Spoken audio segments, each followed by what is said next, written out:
우리 하나님의 말씀 보겠습니다. 하나님의 말씀은 사도행전 22장 14절부터 23절 말씀까지입니다. 우리 교독하겠습니다. 제가 먼저 14절 말씀 봉독합니다. 그가 또 이르되 우리 조상들의 하나님이 너를 택하여 너로 하여금 자기 뜻을 알게 하시며 그 의인을 보게 하시고 그 입에서 나오는 음성을 듣게 하셨으니 내가 그를 위하여 모든 사람 앞에서 내가 보고 들은 것에 증인이 되리라. 이제는 왜 주저하느냐? 일어나 주의 이름을 불러 세례를 받고 너의 죄를 씻으라 하더라. 그때 내가 예루살렘으로 돌아와서 성전에서 기도할 때에 말하는 중에 봄에 주께서 내게 말씀하시되 속히 예루살렘에서 나가라. 그들은 네가 내게 대하여 증언하는 말을 듣지 아니하리라 하시거늘 내가 말하기를 주님 내가 주를 믿는 사람들을 가두고 또 각 회당에서 때리고 또 주의 증인 스데반이 피를 흘릴 때에 내가 곁에 서서 찬성하고 그 죽이는 사람들의 옷을 지킨 줄 그들도 아나이다. 나도 너를 이끄시되 나가라. 내가 너를 멀리 이방인 에게로 보내리라 하셨느니라. 이 말하는 것까지 그들이 듣다가 소리질러 이르되 이러한 자는 세상에서 없애버리자 살려둘 자가 아니라 하여 떠들며 옷을 벗어 던지고 티끌을 공중에 날리니. 아멘. 우리 잠깐 기도하겠습니다. 사랑의 아버지 하나님 감사합니다. 사도행전의 말씀을 조금 더 깊이 있게 나눌 수 있음을 감사합니다. 오늘도 사도행전 22장 14절부터 23절까지 우리가 말씀을 묵상할 때에 하나님 밝히 깨달아 알게 하시고 깨달은 대로 믿음으로 반응하게 해 주시옵소서. 모든 것을 우리 주님 앞에 맡겨드리오며 그리스도 예수님의 이름으로 감사하며 기도드렸사옵나이다. 아멘. 이 시간에는 사도행전 22장 14절부터 23절 말씀까지 읽었습니다. 사도행전 267번째 시간입니다. 우리는 지난 3주째 두 쇠사슬에 결박당한 채 유대인들에게 폭행을 당해서 로마 군인들에 의해서 안토니아 요새로 옮겨지던 바울이 그 천부장의 허락을 받아 방금 전까지만 해도 자기를 죽이려고 했던 예루살렘의 유대인들에게 자기 변증을 갖다가 하는 것을 우리가 나누고 있습니다. 그 전까지만, 예수님을 만나기 전까지만 해도 예수 믿는 사람들을 갖다가 잡아 가두고 죽이고 핍박하던 폭도였던 자기에게 예수님께서 어떻게 만나주셨는지, 그리고 그 일이 있고 나서 시력을 잃어버렸다가 또 어떻게 회복이 됐는지, 이 자세한 설명에 이 바울의 자기 변증은 본문 14절에서 이렇게 계속 이어지고 있습니다. 같이 읽겠습니다. 시작. 그가 또 이르되 우리 조상들의 하나님이 너를 택하여 너로 하여금 자기 뜻을 알게 하시며 그 의인을 보게 하시고 그 입에서 나오는 음성을 듣게 하셨으니. 지금 이 말은, 여기서 말하는 그가 누굴까요? 그가 또 이르되, 그가 이 말을 했거든요. 이 말을 하는 그가 누구예요? 아나니아예요. 예? 바울의 시력을 회복시켜주는 주님의 도구로 쓰임받은 아나니아.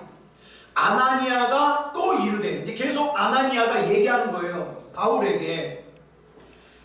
다메섹으로 가는 길에 바울에게 임한 그 구원의 의미, 예수님께서 왜 바울을 만나주셨는지 그 이유를 설명해 주는 거예요. 우리 조상들의 하나님이 너를 택하여 너로 하여금 자기 뜻을 알게 하시며, 자기 뜻이 무슨 뜻이에요? 하나님의 뜻을, 여기 너는 누구예요? 바울 너를 택하여 하나님의 뜻을 알게 하시며 그 의인을 보게 하시고 여기 나오는 의인이 누구예요? 예수님이에요. 여러분, 이 의인이라는 표현은요, 유대인들의 표현 방식이에요. 예수님을 표현할 때 의인이라고 이렇게 표현해요. 그 의인을 보게 하시고 그 입에서 나오는 음성을 듣게 하셨다. 자, 아나니아가 언급한 이 말의 문장의 주어가 누굴까요? 누가 이렇게 했다는 거예요? 우리 조상들의 하나님이. 아나니아가 바울에게 일러준 하나님은 그동안 바울이 잘못 알아왔던 하나님, 또 유대교에 있어서 예루살렘에서 있는 유대인들이 그동안 자기네들 틀 안에 가두어 놓고 자기들만 택한 백성이요, 다른 사람들은 다 지옥에 가려고 예비된 그런 사람들이라고 착각하는 그 잘못된 선민의식에 가두어 놓았던 우상 하나님이 아니에요. 믿음의 조상인 아브라함과 이삭과 야곱을 부르셨던 하나님, 우주 만물을 주관하신 살아계신 하나님이에요. 여러분, 바울이 하나님을 택했습니까? 하나님이 바울을 택했습니까? 하나님이 바울을 택했어요. 여기 보니까 아나니아는 바울에게 베푸신 하나님의 은혜를 설명하면서 네 가지로 설명을 해요. 첫째 단어는, 그러니까 동사 네 개로 설명을 하는데, 첫 번째 동사가 뭐냐? 택하여예요. 택하여. 바울은 유대인들이 빚어낸 하나님의 우상을 신봉하는 우상숭배자였어요. 그래서 누구보다도 하나님을 위하여 열심을 냈는데 정작 하나님을 제대로 알지 못했어요. 그런 사람들 저 많이 봤어요. 교회 생활에 열심히 해요. 교회가 하는 일에 열심인데 정작 하나님을 못 만나요. 예수님을 못 만나요. 그러니까 열심히 하면서 어떻게 해요? 짜증나요. 왜 나만 이 일을 해야 돼? 짜증나요. 하나님을 못 만나니까. 그런데 그 하나님을, 정작 하나님을 만나지 못하고 열심을 내던 그 바울을 누가 먼저 택해 주셨어요? 하나님이 그 바울을 택해 주셨어요. 그 다음 두 번째 동사는 뭐냐? 알게 해주셨어요. 하나님께서 바울로 하여금 하나님의 뜻을 알게 해주셨어요. 바울을 택하신 하나님께서는 바울을 그냥 내버려 두지 않았어요. 하나님께서 친히 아나니아를 바울에게 보내서 바울로 하여금 하나님의 뜻을 알게 해주셨어요. 그 다음에 세 번째 동사는 뭐냐? 보게 해주셨어요. 아나니아가 언급한 의인은 예수님이에요. 예수님. 바울이 다메섹으로 가던 길에 예수님을 표현하는 유대식 표현으로 예수님을 보게 해주셨어요. 예수님을. 그래서 바울이 다메섹으로 가는 길에 예수님을 만나서, 자, 거기 바울과 같이 가던 다른 일행들도 있었지만 분명하게 예수님을 본 건 누구밖에 없어요? 바울밖에 없어요. 바울밖에. 그 다음에 네 번째 동사가 뭐냐? 듣게 하셨어요. 그 바울이 구원받는 현장에 바울의 일행이 같이 있었지만 다른 사람들은 그 들려지는 소리가 뭔지를 몰라요. 유일하게 정확하게 알아들은 사람은 바울밖에 없었어요. 여러분, 우리가 예배 시간에도 마찬가지예요.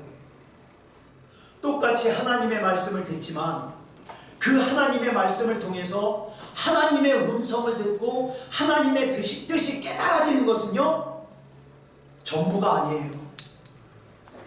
어떤 사람은 또 금방 까먹어요. 하나님의 말씀을 마음에 담아두지 않아요. 그냥 자기 마음대로 또 살아요. 그런데 어떤 사람은 자꾸 그 말씀이 기억이 나는 거예요. 레마로 다가오는 거죠. 여러분 보세요. 다른 사람들도 분명히 귀에 무슨 소리가 들리긴 들렸는데 선명하게, 사울아 사울아 네가 왜 나를 박해하느냐? 주여 누구십니까? 나는 네가 박해하는 예수다. 분명하게 알아들은 사람은 바울밖에 없어요. 자, 그러면 우리는 여기서 이런 질문을 하게 돼요. 이렇게 알게 하시고 보게 하시고 또 듣게 하시고 이런 은혜를 베풀어 주신 것이 바울이 노력해서 그래요? 아니면 하나님의 일방적인 은혜예요? 하나님의 일방적인 은혜예요. 저는 그렇게 생각해요. 저는 IQ가 그다지 높은 사람이 아니에요. 그런데 저는 정말 하나님이 믿어져요. 나는 IQ가 높지도 않은데, 나는 그다지 똑똑한 사람도 아닌데, 나에게는 하나님이 믿어지는데, 제가 말씀드렸잖아요. 예전에 제가 청년 담당할 때 서울대 다니는 애가 고민을 하는 거예요. 나 하나님이 아무리 들어도 안 믿어진다는 거예요. 하나님, 서울대 다니는 애도 안 믿어진다는 하나님이 내가 믿어줘서 감사합니다. 판사하던 양반이 죽음이 코앞에 다다랐는데도 전도를 하러 가면 외면해요. 안 믿어지는 하나님, 판사하던 사람도 안 믿어지는 하나님, 그 하나님이 내가 믿어지는 게 너무 감사해요. 내가 살아가면서 만나는 수많은 일들 가운데 때로는 내 힘으로 해결할 수 없을 것 같은 그런 일을 만날 때에도 내가 믿는 그 하나님께서 내 앞장서시고 내 옆에 계시고 내 뒤에서 같이 계셔주셔서 나의 힘이 되어주셔서 난 그게 너무 감사한 거예요. 여러분, 그래서 내가 하나님을 택한 게 아니라 하나님이 나를 택해 주셔서 어떻게 합니까? 바울처럼 알게 하시고 보게 하시고 듣게 하시는 거예요. 어느 순간에 그 하나님의 말씀이 내 마음에 진동을 일으켜서 눈물이 나요. 아까 우리 김재원 집사님이 오전에 찬양을 부르는데 눈물이 나고 또 때로는 말씀 듣는데 눈물이 나고 왜 이렇게 자꾸 눈물이 나는지 모르겠다고. 제가 농담으로 여성 호르몬이 들어서 그래요. 집사님 조금 있으면 가슴도 나와요. 근데 농담이에요. 여러분, 찬양 들을 때 왜 자꾸 눈물이 날까요? 하나님 말씀 들을 때 왜 자꾸 진동이 올까요?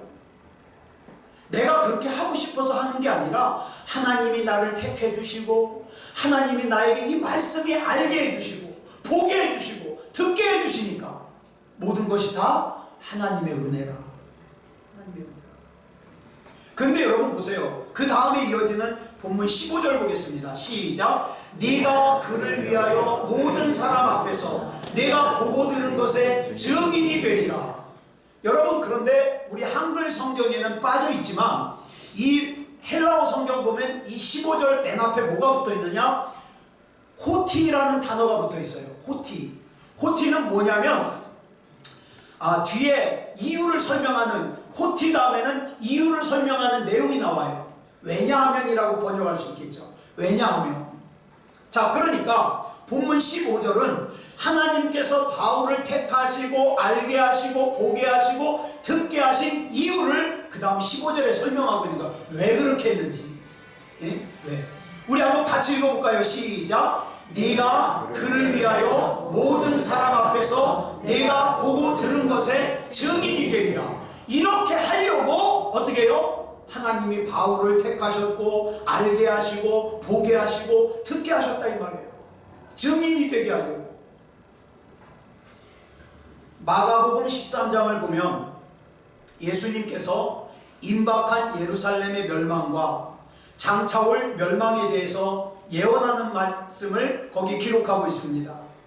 예수님께서는 그 마가복음 13장 마지막 구절에서, 그러니까 마지막 구절이 37절이거든요.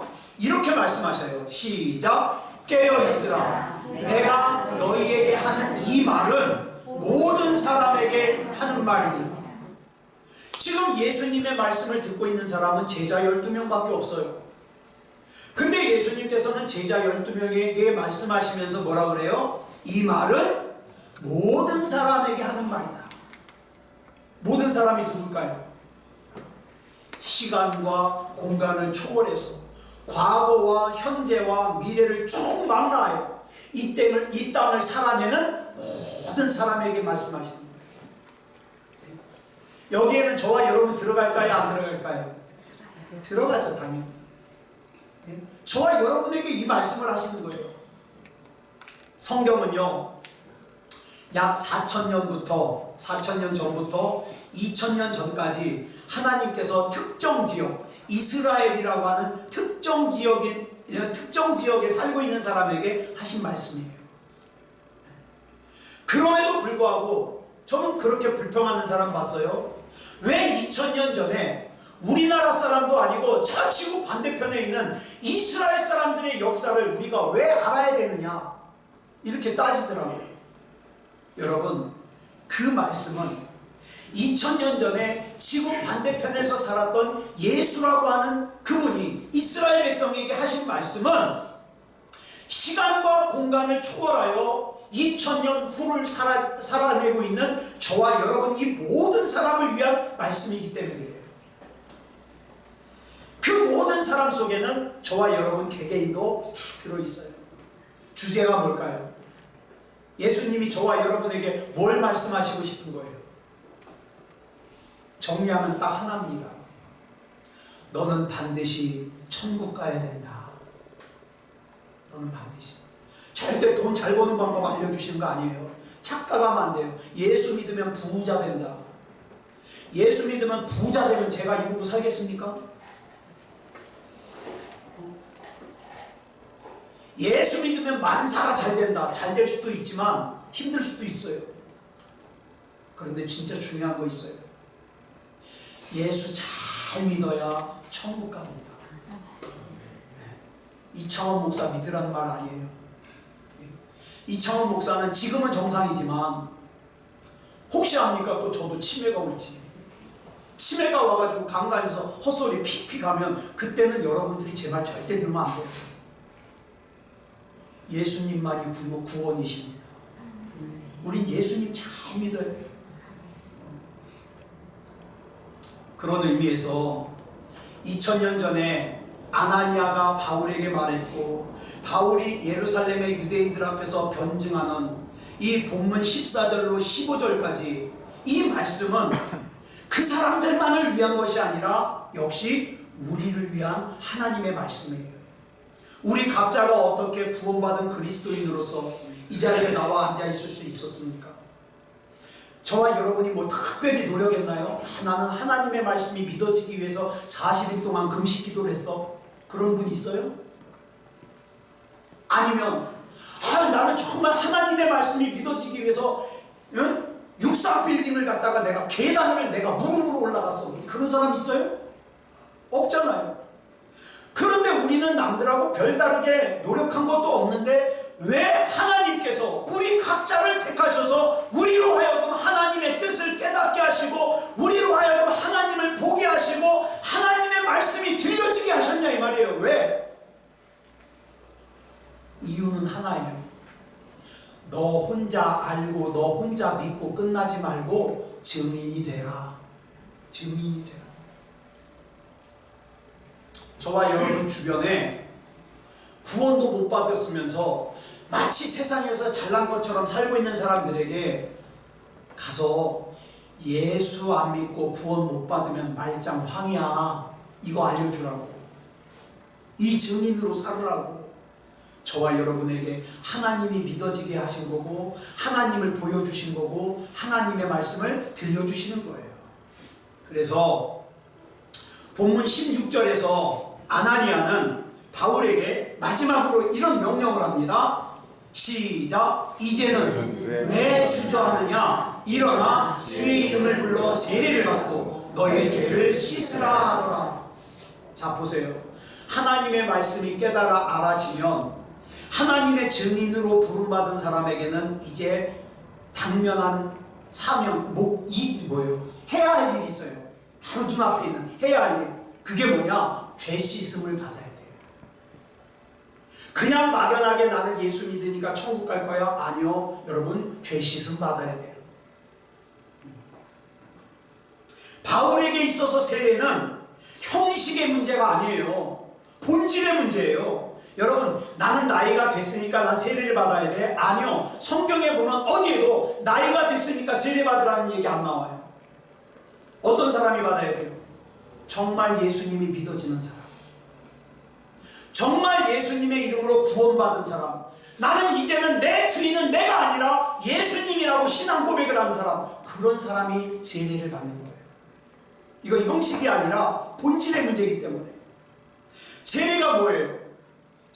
우리가 수요일날 로마서 6장에서 세례를 우리가 살폈어요. 세례가 뭐라고 했어요? 주님과의 연합이에요.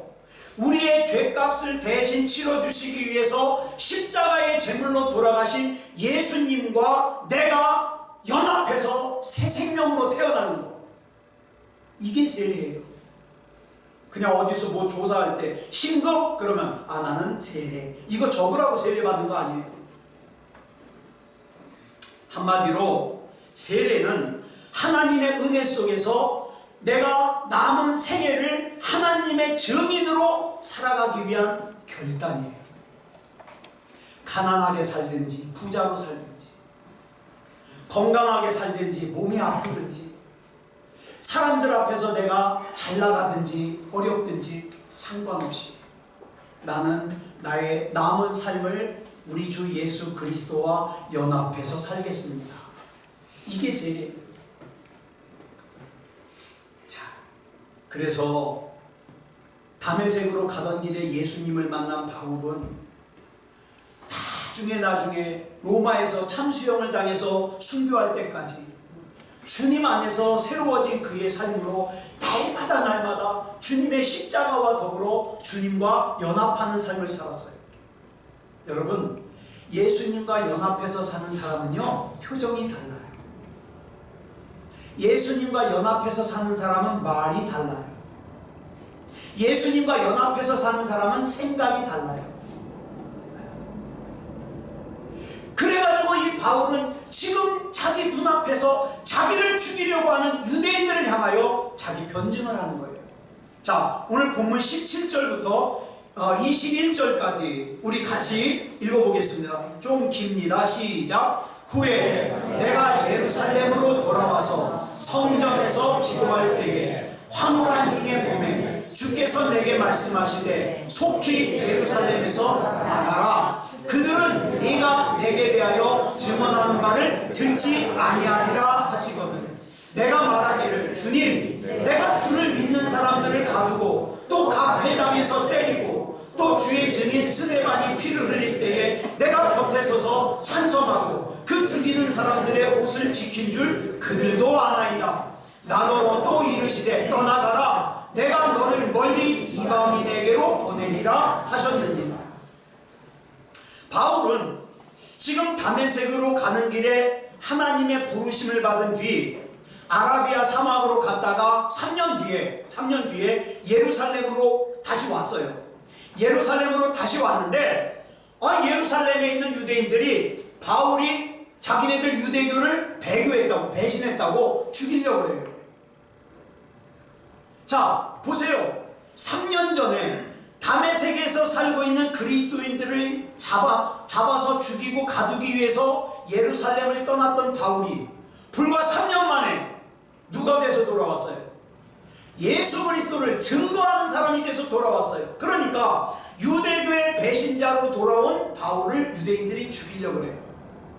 그런데 예수님께서 야 나가라, 이제 여기 예루살렘에서 나가라, 유대인들이 너를 죽이려고 그러니까 나가라 그랬더니 바울이 뭐라 그래요? 아니 내가 예수 믿는 사람들 핍박하고 가두고 그 다음에 심지어는 그 7 집사 중에 하나인 스데반 집사를 죽일 때 내가 옆에서 죽이라고 찬성했고 그 다음에 죽이는 사람들이 땀을 흘리니까 그 사람들이 벗어놓은 겉옷을 내가 들고 있었던 거 다 아는데 나를 설마 어떻게 하겠습니까? 그랬더니 뭐라 그러셔요? 이르시되 떠나가라. 왜요? 네가 전에 어떻게 살았든지 간에 지금의 바울은 그들에게 있어서 배교자이고 그들은 이유 불문하고 너를 죽이려고 한다.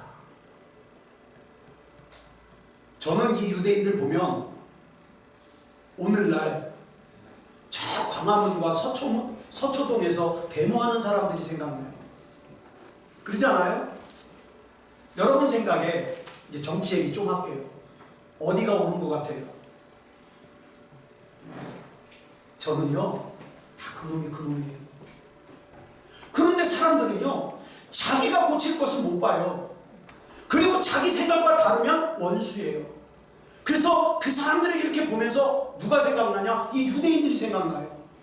아이, 네가 옛날에 어떻게 살았든지 그건 상관하지 않고 넌 그냥 배신자야. 죽어야 돼. 그리고 나서 약 20년의 세월이 흘러서 지금 바울은 본문 속에서 다시 예루살렘의 유대인들 앞에서 자기 변증을 하고 있는 거예요. 내가 이렇게 예수님 만났다. 그런데 지금 바울을 죽이려고 하는 유대인들은 20년 전이나 지금이나 똑같아요. 너는 배신자니까 죽어야 된다는 거예요. 그러다가 바울이 이방 사람들을 전도하기 위해서 하나님이 자기를 보내셨다는 얘기를 하니까 더 화를 내는 거예요. 왜? 이 사람들 생각에는 구원받은 백성은 우리 유대인들밖에 없는데, 선택받은 백성은 우리 유대인밖에 없는데 무슨 이방인이냐? 이방인들은 지옥의 땔감으로 쓰려고 창조한 건데 무슨 이방인이냐? 그러면서 이거 보세요. 본문 22절로 23절 시작. 이 말하는 것까지 그들이 듣다가 소리질러 이르되 이러한 자는 세상에서 없애버리자, 살려줄 자가 아니라 하여 떠들며 옷을 벗어 던지고 티끌을 공중에 날리니. 여러분, 유대인들이 가장 분노했을 때의 표현이 뭐냐? 옷을 막 벗어요. 옷을 찢거나 벗어요. 그리고 땅에 있는 티끌을 갖다가 막 머리에다가 뒤집어 써요. 이건 뭐예요? 반드시 죽여야 된다는 거예요, 저 인간은. 근데 지금 유대인들이 그렇게 하고 있어요. 바울이 이방인의 구원을 입에 올리자마자 유대인들이 분노를 터뜨렸어요. 왜? 자기네들은 이방인들을 짐승처럼 여기는데 무슨 그들을 구원하냐 이 말이죠. 그러면서 이러한 자는, 이방인의 구원을 입에 올리는 이러한 자는 없애버리자, 살려두면 안 된다.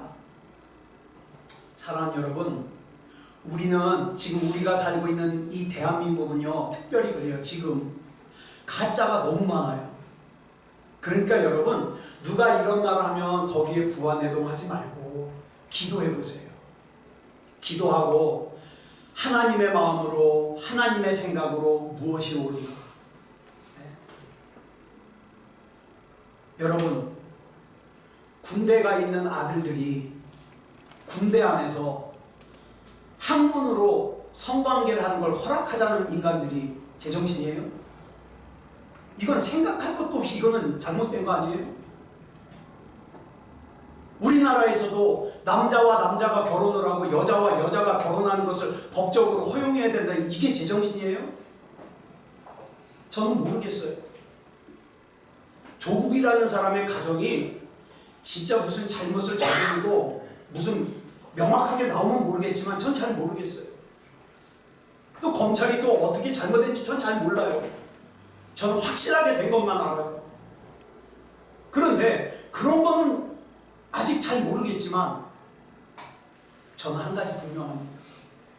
여러분, 내년에 혹시라도 이 얘기 또 누가 들어가지고 신고하면 저 걸릴지도 모르지만 내년에 나라 일꾼 뽑을 때 절대 동성애 입에 올리는 사람은 뽑지 마세요. 네? 큰 인심 쓰고 뭐 한다고 하는 사람은 절대 뽑지 마세요. 나라가 병 들어가요. 자녀들이 병 들어가요. 네. 그래서 우리는 내 생각으로 보지 말고 하나님의 말씀으로, 하나님의 생각으로, 하나님의 뜻으로 봐야 돼요. 바울이 다메섹으로 가는 길에서 자신을 찾아오신 주님으로부터 들은 주님의 말씀. 지금 바울이 하는 말은요, 자기 말이 아니에요. 다메섹에서 만난 예수님이 하신 말씀이고요, 예수님이 보내신 아나니아를 통해서 들은 말씀이에요. 그러니까 그 말씀은 바울 한 개인의 말이 아니에요. 하나님의 말씀이에요. 삼위일체 하나님께서 바울에게 하신 그 모든 말씀은 모든 사람에게 해당되는 말씀이에요. 지금 바울 앞에 있는 예루살렘 유대인들을 위한 하나님의 말씀이기도 했어요.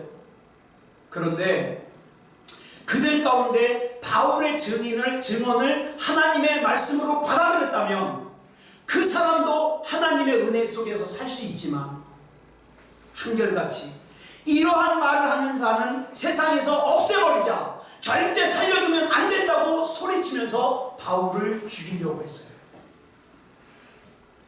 두 쇠사슬에 결박당해서 로마군의 요새인 안토니아 요새로 연행되면서도 온 삶을 다해 하나님의 말씀을 증언하는 바울을 살려둘 자가 아니라는 거예요.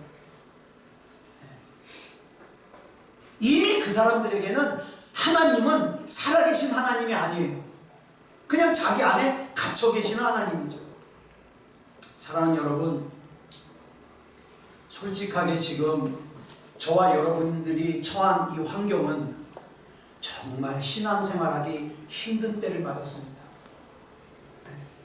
아까도 우리 어머님이 잠깐 말씀하시는데 지금은요 기도원들이 통통 비어요. 우리 아버지 어머님 세대만 하더라도 삼각산이 비어 터졌어요. 기도원만 열어놓으면 사람들이 몰렸어요. 근데 지금은 힘들어도 기도 안 해요. 어려워도 하나님 안 찾아요. 하나님 말고 누구 나 도와줄 사람 없어 그러면서 세상을 찾습니다. 그러나 기억하십시오. 저와 여러분에게 소망은 오직 예수 그리스도입니다. 저와 여러분에게 능력은 오직 예수 그리스도입니다. 저와 여러분이 어떻게 살아야 될지 정확한 규범은 오직 하나님의 말씀뿐입니다. 하나님의 말씀으로 믿음다운 믿음으로 사는 그런 저와 여러분이 되시기를 그리스도 예수님의 이름으로 축복합니다. 기도하겠습니다. 사랑의 아버지 하나님, 감사합니다.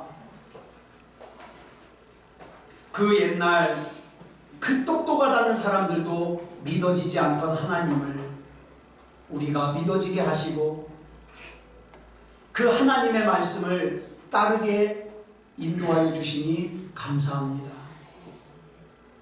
악한 마귀는 자기 때가 얼마 남지 않았음을 알고 자꾸 우리를 말씀으로부터 떠나게 하고 교회로부터 떠나게 하고 하나님의 뜻으로부터 떠나게 해서 기준을 내 생각에, 내 감정에, 내 판단에 의거하여 자꾸 하나님의 뜻을 떠나게 만들려고 합니다. 그러나 하나님, 우리에게 오직 예수 그리스도만이 소망이시고 예수 그리스도만이 진리이시고 주님이 주신 하나님의 말씀, 성경 속에 있는 말씀만이 진리이고 규범임을 믿습니다. 하나님이 원하시는 거 우리도 원하게 하시고 하나님이 아니라고 거절하는 거 우리도 거절하게 해 주시옵소서. 새롭게 시작되는 이 한 주간 하나님의 은혜 가운데 승리하는 한 주간이 되게 해 주실 줄 믿사오며 그리스도 예수님의 이름으로 간절히 기도드려 싸움나이다. 아멘.